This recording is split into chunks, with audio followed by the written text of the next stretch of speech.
Seja bem-vindo ao Diversidade, uma parceria da TV PUC de São Paulo com o Conselho Regional de Psicologia de São Paulo.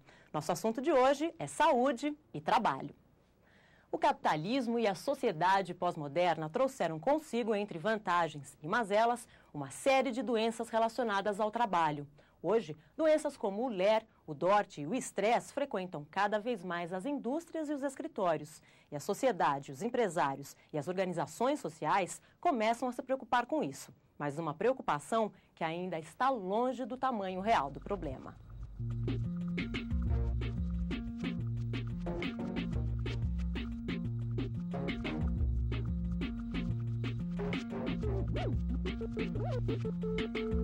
No programa de hoje você vai ver: diversidade foi às ruas para saber. O trabalho adoece? Em Campinas, no interior paulista, o trabalho da psicóloga Márcia Espanhol no Centro de Referência da Saúde do Trabalhador. O psicólogo Cláudio Capitão dá a sua opinião sobre uma ação mais preventiva dos psicólogos dentro das empresas. E quando o psicólogo precisa de ajuda, a quem ele recorre? Na entrevista de hoje, a psicóloga Maria da Graça Gonçalves recebe a terapeuta ocupacional Selma Lankman. Diversidade começa viajando até Campinas para mostrar o trabalho de uma psicóloga no Centro de Referência do Trabalhador ligado ao SUS. A doença mais comum que estes centros atendem é a LER, a lesão por esforços repetitivos, seguida de problemas na coluna e de audição. Mas há também os casos de estresse e depressão. É aí que entra o trabalho do psicólogo, ajudando nesse diagnóstico. Olhos atentos ao trabalhador, ouvidos disponíveis para as queixas, percepção aguçada para entender os efeitos do ambiente de trabalho e das tarefas cotidianas na saúde física e emocional de quem entra no consultório. É mais um dia na vida desta psicóloga no Centro de Referência. O psicólogo tem um olhar muito especial para a questão da organização do trabalho, que a gente tem supostamente pelo menos uma formação mais voltada para isso, né? Então, que questões que estão levando as pessoas a adoecerem, né? No olhar pela organização do trabalho. O Centro de Referência em Saúde do Trabalhador de Campinas existe há 18 anos. Nesse tempo, já passaram por aqui mais de 15 mil trabalhadores. Eles chegam encaminhados pelas unidades básicas de saúde da região, toda vez que é diagnosticada uma doença relacionada à atividade profissional. O Centro de Referência ele tem como objetivo realizar as ações de assistência, de vigilância e educação em saúde, pensando nos trabalhadores, na população trabalhadora. A equipe é multidisciplinar e nas reuniões a psicologia se encontra com a medicina, a terapia ocupacional, a fisioterapia, a assistência social. Eu aprendo coisas com a médica, que me ensina coisas que eu não aprendi na faculdade, enfim, aí eu falo de outras coisas, da parte mais de organização, do psíquico, né? E a gente soma esses olhares e constrói um jeito de fazer grupo. A maior parte dos centros de referência, é importante que se diga que sempre tiveram psicólogo na sua equipe, né? E acho que é um profissional que tem contribuído bastante. Luzia trabalha como faxineira e veio parar aqui por conta de dores na coluna. Mas como o atendimento não se limita a resolver apenas o sintoma mais aparente, ela está recebendo atenção integral, o que a ajuda a ter uma vida mais saudável para corpo e mente. João chegou ao CRST para tratar de uma lesão por esforços repetitivos. A equipe então percebeu que ele também estava com estresse e o tratamento assim teve mais sucesso. Eu aprendi que agora não dá para fazer mais do que eu fazia antes, né? Tem bastante hora extra, horário de trabalho depois do horário de trabalho e antes também, sábado, domingo, direto a gente ia, agora não tem limite. Tem limite. E até uma parceria que pode parecer inusitada à primeira vista se mostra eficaz. Psicóloga e engenheiro atuam juntos na vigilância por ambientes de trabalho mais seguros e saudáveis. Eu, como engenheiro, a gente tem uma formação bastante técnica, né, relacionado às normas, aos conceitos de engenharia, né, então falta muito para a gente, é muito importante para a gente estar ligado ao profissional psicólogo, né, para estar discutindo conceitos, coisas não técnicas, né, mais ligadas à pessoa. E é assim que Márcia trabalha, ajudando os outros a trabalharem melhor. Amplia horizontes.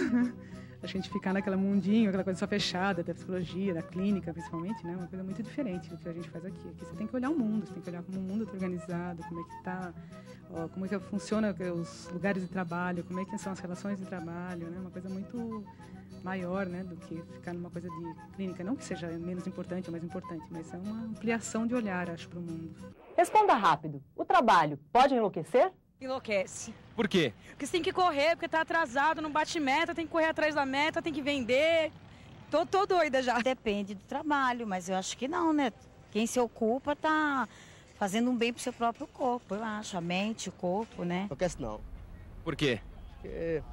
Porque não, né? Porque trabalhar é bom, né? Totalmente. Hoje eu tô louca. Prova disso sou eu. Depende do momento que você se encontra, ele pode enlouquecer. Um problema particular, um problema da vida. Enlouquece, com certeza. Se for telemarketing, então? Não. Eu tenho 60 anos e não enlouqueci ainda com trabalho. Trabalho todos os dias. Não. Por quê? Porque precisamos trabalhar, né? Então não tem condições de ficar louco para isso. A loucura vem na cabeça, né? Não o trabalho é necessidade, né? Eu acho que enlouquece sim. Por quê? Por causa da pressão, é uma rotina muito estressante, sei lá. Eu acho de verdade assim, que as pessoas elas trabalham hoje em dia só por causa do dinheiro. Não tem mais satisfação pessoal. Um pouco. Por quê? Eu que trabalho com marketing enlouquece até umas horas, viu? Falta de trabalho enlouquece. A ociosidade é que mata o homem. Oi? A ociosidade é que mata o homem. Quem vai comentar a resposta das ruas é a psicóloga Maria Dionísia Dias. Dionísia é assessora de saúde do trabalhador da Secretaria de Saúde do município de Amparo, no interior paulista. Eu achei muito interessante como que aparece nas ideias da população, né, de fato, dos aspectos do trabalho. Né, porque o trabalho, de fato, ele como atividade humana, como possibilidade de criação, de produção no sentido de criação, ele, de fato, ele não é enlouquecedor, pelo contrário, ele favorece a saúde, a potência de ação, e isso é muito importante, né? Mas acontece que ele tem uma outra face também, particularmente na nossa sociedade capitalista, pela forma que o trabalho foi tomando, né? E por essa relação mesmo entre capital e trabalho. E essa outra face, ela é adoecedora. Uma pessoa fala, as pessoas hoje não trabalham mais para satisfação, mas pelo salário. Então, pela sobrevivência, né? E é justamente a satisfação no trabalho que seria um fator positivo para a saúde, né? E o inverso disso é prejudicial. Então, você não produz para sobreviver no sentido de fazer coisas para você se manter vivo, mas você tem um emprego que te dá um salário e com o salário você compra meios para sobreviver, né?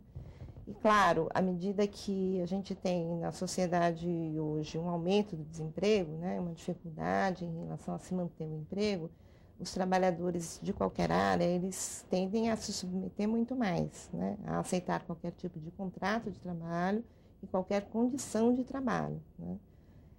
Mas, infelizmente, o que acontece é que o corpo e a mente não aguentam, então as pessoas estão cada vez adoecendo mais, na verdade, né.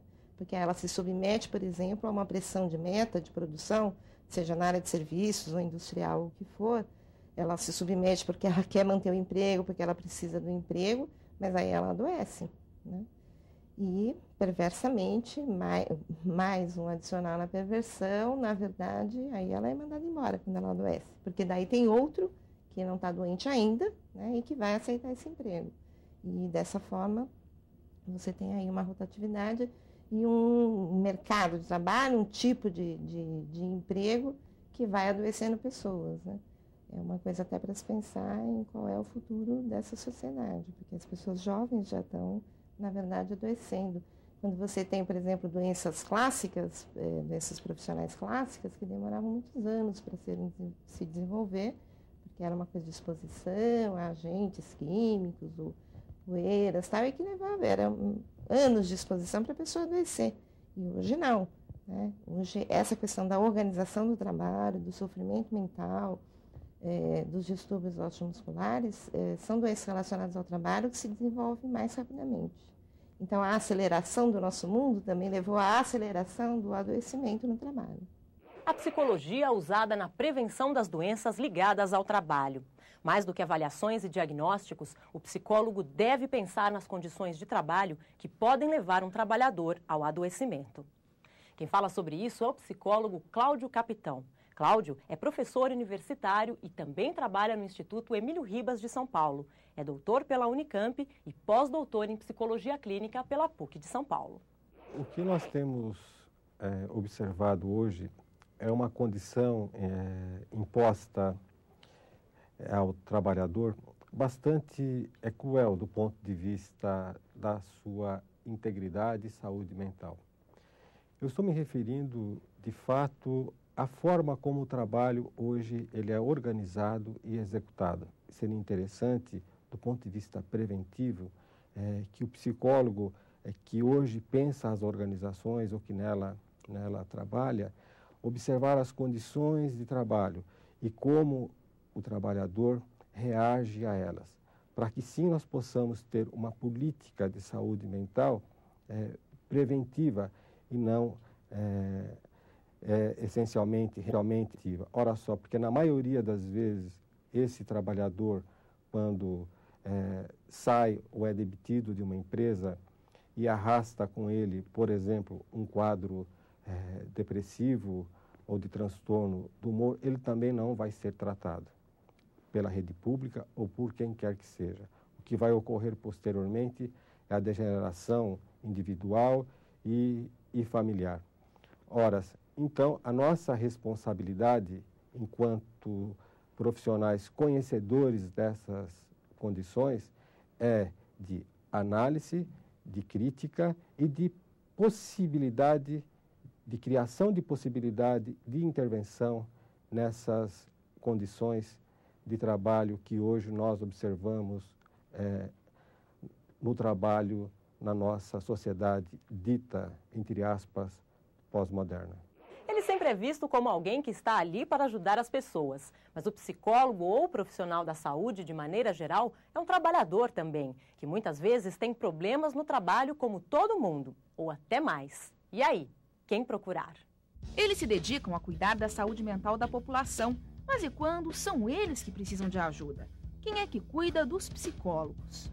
É pensando na saúde mental desses trabalhadores que o Sindicato dos Psicólogos do Estado de São Paulo levanta algumas bandeiras, desde a jornada de 30 horas semanais até a supervisão e o incentivo para a formação. Além disso, o sindicato também faz pesquisas para saber ao certo a que condições de trabalho os associados estão submetidos. Quando o psicólogo trabalha, e principalmente o clínico, quando ele desenvolve atendimentos e busca entender, esse mundo subjetivo do outro, lida com questões existenciais, com questões relativas ao sofrimento psíquico, tem a ver com a história de vida das outras pessoas. É interessante, é importante que o psicólogo conheça a sua própria dinâmica interna, que ele tenha conseguido lidar e elaborar com conflitos que provavelmente ele vai estar ajudando o outro, que ele atende na escuta.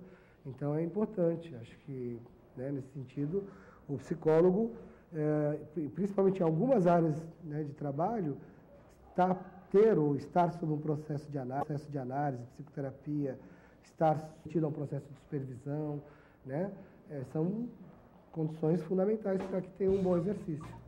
Na Central Única dos Trabalhadores, na capital paulista, também tem gente de olho na prevenção dos problemas causados no ambiente profissional. O Instituto Nacional de Saúde no Trabalho faz estudos e produz informações sobre o assunto e as novas formas de ver a relação entre trabalhador e trabalho. O adoecimento não é um problema individual do trabalhador, Quer dizer, o trabalhador, ele adoece não é porque ele é fraco, porque ele é culpado, porque ele é imprudente, porque ele é negligente, Ele adoece em função de um conjunto de situações que são socialmente determinadas.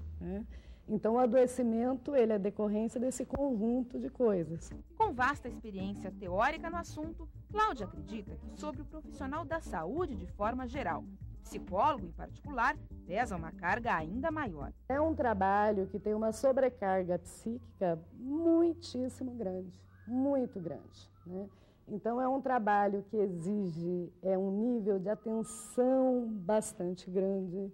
É um trabalho que, por si só, a natureza do trabalho ela já impõe essa carga de sofrimento. E é para cuidar da saúde de quem cuida da saúde que na Santa Casa de São Paulo funciona um serviço de atendimento psicológico em cada setor. O objetivo é que médicos, enfermeiros, psicólogos e outros profissionais da área possam trabalhar livres do estresse e da frustração que que podem existir nas tarefas do dia a dia. Pelo que eu tenho sabido, né, assim, tem sido uma coisa interessante, as pessoas têm dado um retorno positivo, pelo menos uma das pessoas da equipe me disse isso, né, que repercutiu de uma forma positiva para a rotina de trabalho deles. Agora uma dica para a sua agenda que tem tudo a ver com o programa de hoje.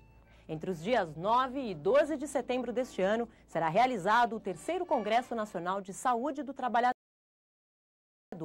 O encontro será realizado em Brasília e maiores informações você consegue no site do Ministério, www.saude.gov.br. E para fechar nosso programa, a psicóloga Maria da Graça Gonçalves entrevista a terapeuta ocupacional Selma Lankman. Ao contrário da pergunta que fizemos nas ruas, Selma trabalha a partir de uma outra questão. Porque, apesar do trabalho ter se tornado uma fonte de sofrimentos, o trabalhador não adoece. Selma tem pós-doutorado em Psicologia do Trabalho e livre docência em Saúde Mental e Trabalho. Em 2004, teve 2 publicações lançadas, Saúde, Trabalho e Terapia Ocupacional e Christophe Béjou, da Psicopatologia, a Psicodinâmica do Trabalho. Este em parceria com Laerte Snelvar. Selma, você tem uma experiência bastante interessante de pesquisa na relação entre o trabalho e a saúde mental. Fala um pouco para mim, quer dizer, são muitos fatores que estão presentes na situação de trabalho. Como é que eles entram, como é que eles se relacionam com o sofrimento do trabalhador, que tipo de sofrimento é esse, quando o enfoque é a partir da saúde mental?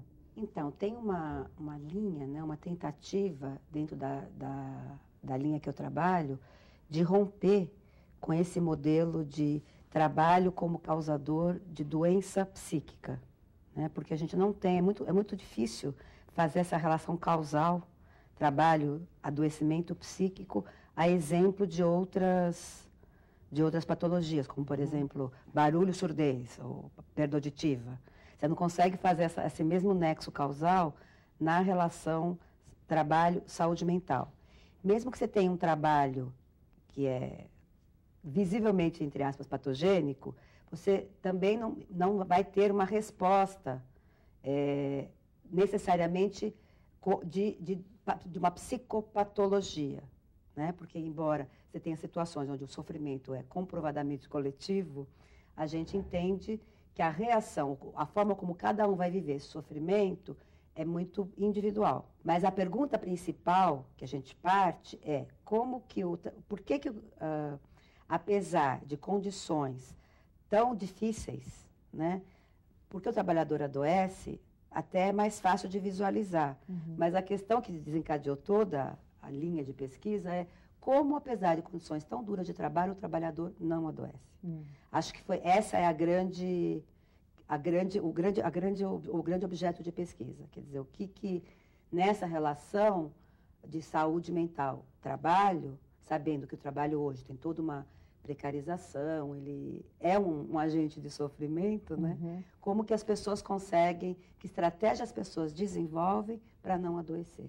E aí esse conhecimento permite, provavelmente, né, uma intervenção no trabalho para que o sofrimento não precise ser realmente sofrimento. Quer dizer, você passa a ter o trabalho como uma situação de prazer, uma situação de realização. Como que é isso? A gente entende que o trabalho, ele é, para o indivíduo adulto, uma das principais, ou talvez a principal, fator de construção identitária.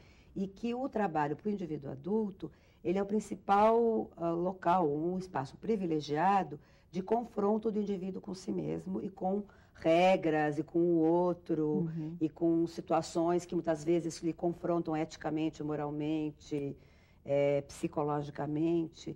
Então, nesse sentido, o trabalho ele sempre vai ser, como um espaço de crescimento e de desenvolvimento, ele sempre vai ser gerador de sofrimento. Ele sempre vai provocar, porque ele te coloca em desafios, ele te coloca diante de situações novas, ele confronta o teu saber, ele te confronta das mais diferentes maneiras. Então, que o trabalho é fonte de sofrimento, isso em si não é um problema. desde que esse sofrimento possa ser, de alguma forma, superado e transformado em prazer. Então, se você tem um trabalho que te desafia, que te coloca em situações de impasse, que te confronta, mas que você tem condições de contribuir com o seu conhecimento, com a sua experiência, com o seu, enfim, com aquilo que te cabe contribuir no desenvolvimento desse trabalho, no avanço desse trabalho, ou no desenvolvimento desse trabalho, você tem como transformar esse confronto, esse sofrimento, numa fonte de prazer. Agora, se você tem um trabalho onde você não tem nenhuma autonomia, se você tem um trabalho que você não tem nenhuma possibilidade de contribuir com aquilo que você sabe para aquele trabalho, que você é obrigado a fazer coisas que você não concorda, que você é obrigado, às vezes, até a mentir para fazer o trabalho acontecer, vender produtos que você sabe que não existem, que você é obrigado, enfim, a seguir normas que você sabe que não vão dar certo, ou que você não concorda com elas, que você teria um jeito mais fácil de fazer aquele trabalho, mas você não tem autonomia para fazer do seu jeito. Constrangimento de tempo, você não trabalha no seu próprio tempo, você trabalha num tempo que te é imposto. Se você tem uma situação de trabalho que não te dá nenhuma autonomia, ou nenhuma possibilidade de contribuir com a sua experiência, com o seu saber fazer, para avançar esse trabalho, ele te leva para uma situação de sofrimento que a gente chama de sofrimento patogênico. A participação do trabalhador no próprio reconhecimento dessas questões é importante. Porque o que acontece é que na medida em que ele vai sendo desqualificado nesse saber, ele vai também se desqualificando. Ele mesmo desacredita. Se é um processo que tem a ver com o reconhecimento e a identidade, se ele não tem essa resposta do outro, de que aquilo que ele está fazendo faz sentido, né? Então, ele está fadado a ele mesmo desacreditar naquilo que ele faz. Então, o que a gente observa é uma estratégia, uma das estratégias de sobrevivência dos trabalhadores é os pares, é buscar o reconhecimento dos pares, né, como uma forma de fortalecimento psíquico para dar conta do cotidiano do trabalho, daquele que vivencia o mesmo problema dele, conhece as dificuldades e essa invisibilidade e que é quem pode reconhecer esse esforço. Pelo menos num primeiro momento, né? A gente trabalha com duas ideias de reconhecimento. Uma que é o reconhecimento do par, que é aquele que conhece o trabalho a fundo, e a outra que é o reconhecimento dos outros níveis, seja do chefe, seja do cliente, seja daquilo que se espera como avaliação do trabalho. Então, o grupo, os pares é fundamental. Só que, para isso, é preciso haver cooperação e equipe. E que é o que a gente menos vê, o que a gente vê que os trabalhos, ou que muitas formas de trabalho, têm tentado, através da competição, destruir. Então, quando você cria também um trabalho muito competitivo, você também destrói essa possibilidade de cooperação, que também é uma base de construção psíquica. Então, não é só uma competição para ver quem fica com o emprego, quem trabalha mais vai ficar com o emprego e outro vai ser demitido. Mas ela impossibilita que as próprias pessoas dividam esse saber, porque estarei dando ouro para o meu colega, que numa situação em que um dos dois vai perder o emprego, então aquilo que poderia ser um compartilhar, que daria visibilidade, passa a ser algo que eu tenho que esconder. Essas questões todas que você está colocando, elas são mais graves numa cidade como São Paulo? Que elementos que você tem da sua pesquisa que mostram essa dificuldade? Uma coisa que eu tenho observado muito na cidade de São Paulo em relação ao trabalho, pelo menos com os trabalhos que eu tenho estudado, é a proximidade da violência. Com a violência urbana, que em muitos trabalhos, por exemplo, eu estudei operadoras de tráfego, as moças da Zona Azul, o contato, trabalhar na rua, o contato frequente com a violência, não só do usuário, que ao ser surpreendido, sendo multado, reage, mas em relação, por exemplo, ao cambista que vende bilhete mais caro, vende Zona Azul mais caro, em relação às pessoas que disputam o espaço público, o moço lá da barraquinha de cachorro-quente, que a lojinha é o carro e ele para num lugar proibido e a moça tem que fiscalizar. Então, não só esse confronto mas também com uma disputa de espaço urbano. E agora, numa pesquisa que eu estou fazendo com trabalhadores de PSF numa região de periferia de São Paulo, o quanto a exposição do trabalhador para exercer o trabalho dele de saúde, ele necessariamente está exposto a situações de violência muito grandes. E o medo que isso gera. Você trabalhar em situações que te colocam em ameaça física, né? Da sua integridade física, para poder realizar o seu trabalho. Você tinha falado no início da necessidade de pesquisar não tanto por que o trabalhador adoece eventualmente, mas até porque que ele resiste a tantas situações, né? Eu acho que você está dando exemplos de várias questões que tornam bem interessante e bem importante a pesquisa sobre esses pontos. Então, eu acho que uma grande questão que a gente pesquisa é a questão das estratégias defensivas, né? Quais são as estratégias que os trabalhadores desenvolvem, tanto para lidar com essas situações de trabalho, quanto para se defender desse sofrimento. E, por exemplo, lá nesse trabalho com os trabalhadores do PSF, eles criam uma rede com a comunidade de ter que dominar os códigos do local para poder ficar de fora dessas relações de violência. Então, isso implica em conhecer as estratégias daquela região, em conhecer as dinâmicas, é quase um trabalho de antropólogo, né? Para poder criar essa rede de relações de proteção, que é uma rede de proteção da integridade física. E, assim como eles criam também estratégias psíquicas de proteção para poder aguentar esse sofrimento. Então, isso é um outro aspecto que a gente busca estudar no trabalho. Que estratégias são essas que as pessoas desenvolvem do ponto de vista psíquico para se protegerem desse elevado nível de sofrimento. Obrigada, Selma. Agradeço a contribuição. E por hoje é só. Voltamos no dia 18 de agosto. O tema é lixo. Diversidade fica por aqui.